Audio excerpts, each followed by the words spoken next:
की तैयारियों में इतने मसरूफ दिखाई देते हैं जितने अंबानी और बिल गेट्स शायद ही हों। जॉब नहीं मिली थी तो मैंने इसी काम को चॉइस किया था कि मैं इस काम को करूं। लाइट के इश्यूज़ भी होते हैं, कुछ बहुत से मसले मसाइल भी होते हैं, लेकिन काम अल्हम्दुलिल्लाह हमें बिल्कुल करके देना होता है।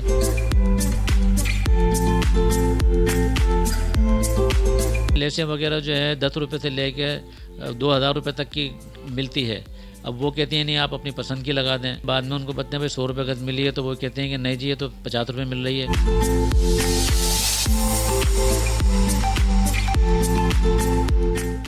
यूँ तो हर पेशा और काम अपनी अपनी जगह अहमियत के हामिल हैं, वहीं ये शख्सियत ईद की तैयारियों में इतने मसरूफ दिखाई देते हैं जितने अंबानी और बिल गेट्स शायद ही हों। आज हम बात करेंगे रमज़ान की मशहूर व मसरूफ शख्सियत दर्जी साहब से।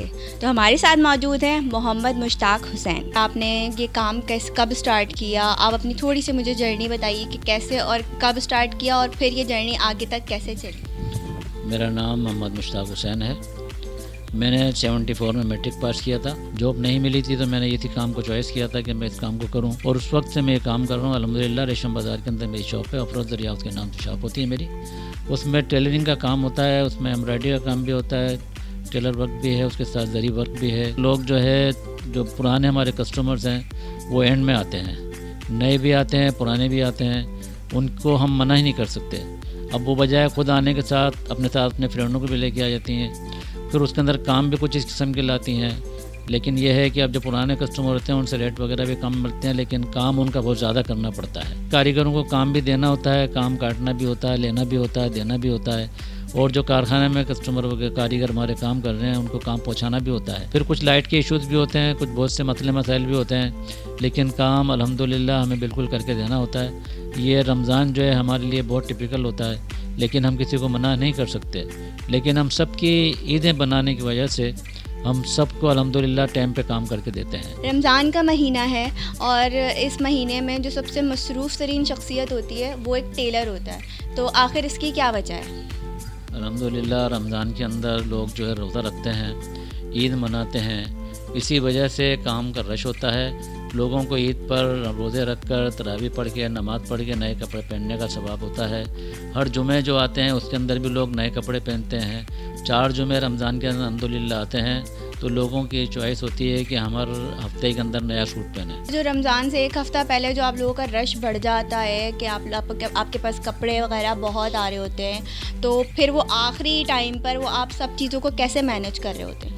वो उसको जब करते हैं तो फिर उसको लेके चलते हैं, करना पड़ता है। उसके लिए एक टाइम हमने मखसूस इस तरीके से, जैसे रात को हम दुकान 1 बजे बंद करते हैं, फिर उसके बाद जब रश बढ़ जाता है तो फिर हम सुबह सहरी के दिन आते हैं। रोज़ा रखने के बाद सुबह समझो 9 बजे हमारी दोबारा शॉप पर जाने थे, तो इस वजह से टाइम को कवर करके हम अल्हम्दुलिल्लाह सब काम को पूरा कर देते हैं। तो आप अपनी नींदें कुर्बान करते हैं दूसरों के लिए ताकि उनकी ईद अच्छी गुजरे। ये बात वाकई में है, या फिर आप लोग जो है ये काम को अपना ज़्यादा दिखाते हैं कि हमारे पास काम बहुत है, या पैसे बढ़ाने के कोई? बहुत से लोग अपनी खुशी से भी जो है अपने देखे जाते हैं।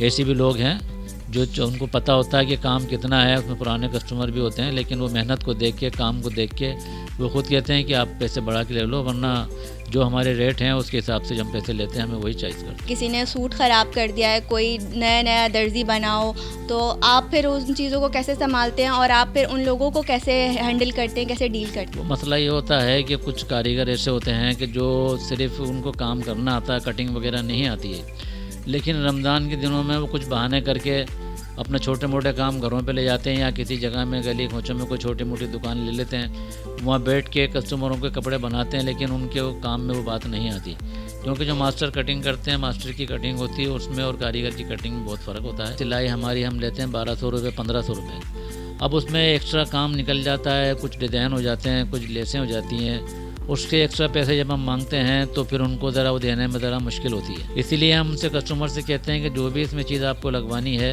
वो आप खुद परचेज़ करके लेके आएँ, क्योंकि लेसें वगैरह जो है 10 रुपये से लेके 2000 रुपये तक की मिलती है।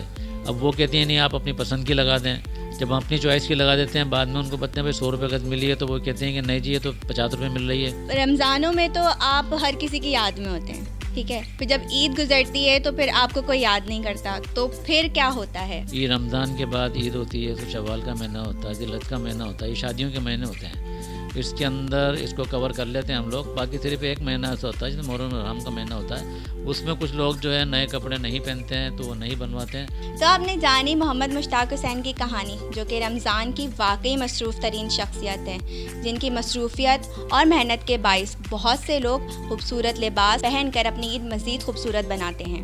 इस तरह की मज़ीद स्टोरीज़ के साथ फिर मुलाकात होगी। हैदराबाद टाइम्स से मुनज़्ज़ा कमल को दीजिए इजाज़त। अल्लाह हाफ़िज़। HK & Company, a hub of imported marble and granite. Haji Colonel Peshawar Marble.